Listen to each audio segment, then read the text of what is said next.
Welcome back to the channel. Today we're going to be looking at horror movies. Before we get started, just want to thank you all for your incredible support. You guys are amazing. Today we're looking at a movie called The Mirror Knows Your Name. Now, there's not too much out there about this movie. It is also known as Haunted Mirror, and it was released in 2008. It was written and directed by Jason Fleming, and stars Joe Anderson as David. Anderson plays an up-and-coming young photographer who moves into a new loft with his girlfriend, played by Laura Harris. We then meet David's friend Toby, who has helped him move in. And Toby mentions that he might have something for her, which turns out to be an antique mirror.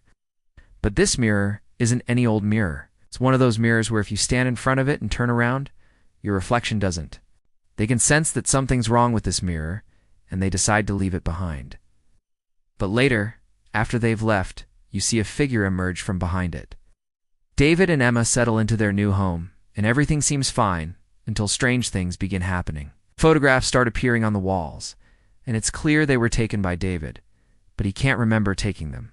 He takes more photographs, ones that he clearly remembers taking, only for them to appear on the walls without explanation. It's like every time he takes a photo, it's being hung on the wall. He finds a Polaroid camera in the apartment and takes some photos with it. When the photos are done, he finds that they're also on the walls. And at this point, he decides that enough is enough, and he throws the camera away. One night, while he's asleep, Emma calls out his name.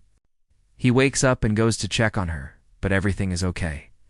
In the morning, she tells him that she had a dream, that he died, and that's why she called out his name. David still feels uneasy and decides to go to work early, so he leaves. Later, his boss asks him to look at some photographs for a job that they're working on. And they're photographs of a missing girl. One of these photographs is the same one that David took of Emma when they were together, and he didn't even snap it. He sees another photograph and recognizes the location. It's the same place that he took a photograph of Emma from the front. He looks at the photographs side by side and realizes that the person in the picture isn't Emma at all. It's the woman in the mirror. He gets on the phone with Emma, but she doesn't answer. He tries again, and this time her sister answers. She tells him that her parents haven't heard from her either. And then David hears a noise, and he turns around. There's a photo on the wall, but it wasn't there before. It's a photo of him. He goes to the bathroom and sees another photo on the mirror. When he touches it, it comes off and falls to the floor. It's on the back, it says, "Don't trust me." He goes to leave, but there's a photograph of Emma waiting for him outside. He picks it up, and it's a photo that Emma took of him. On the back, it says, "You won't escape." At this point, he starts to panic, and he runs out of the building. He sees Toby and begs him to come over to the apartment because he needs help, but Toby refuses and drives off. David runs after him, but Toby stops and points something out. He asks David if he noticed how he never saw his own reflection in the mirror, and he didn't until now. David turns around and sees his reflection standing in front of him, or at least what's left of it. There's blood running down his face, and he looks evil. Toby screams and runs, but it's too late. His reflection grabs him and pulls him inside out. Then he disappears, or at least Toby thinks he does because he sees him standing in front of him. Toby is standing in front of the mirror, and he reaches out to touch it, but David stops him. He warns him not to do it because the mirror is dangerous, but Toby doesn't listen. When he touches the mirror, his reflection emerges and attacks him. David struggles to stop him, but it's no use. The reflection overpowers him and drags Toby through the mirror. And then David can feel his presence behind him.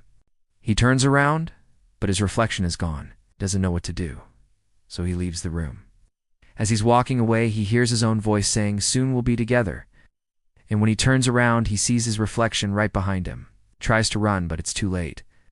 His reflection grabs him and it drags him towards the mirror. He looks back one last time, and we see that his reflection is smiling underneath the photograph that says, "Do untrust me." The next day, the police are searching the apartment for Toby, but they don't find him. Later, the lead investigator is sitting at the table, and he notices a photograph hanging on the wall. It's a photo of David, and he's smiling. But it doesn't end there. Hanging beside it is a photo of Toby smiling as well. But it's clear that he's not standing next to David. He must have been put there later, and the photograph was probably taken by David. As the officer is looking at it, another photograph appears next to them, and it's a photo of the two officers who are investigating the case.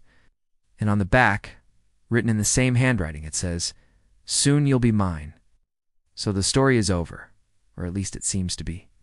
The ending implies that the mirror will continue to trap people forever. But what about the girl in the pictures? Well, we don't know for sure. But it's possible that she's the original owner of the mirror and that she's trapped within it. Maybe she tried to escape, but failed, and is now doomed to wander it for eternity.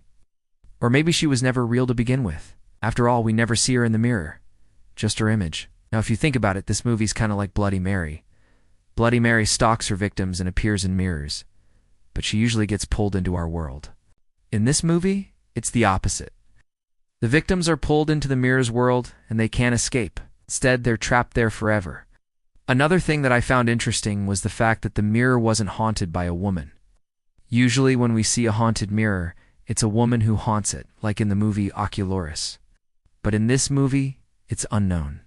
Sure, we can assume it's a woman, since she's always seen from behind the mirror, but we never know for sure. And it's nice to see something different for once. The film is very slow-paced, and it's meant to be more psychological. If you're looking for a fast-paced film with lots of action, this isn't it. But if you enjoy slow-burn films that build tension, then you might enjoy it. And the ending definitely leaves you thinking. What do you think happens to the characters?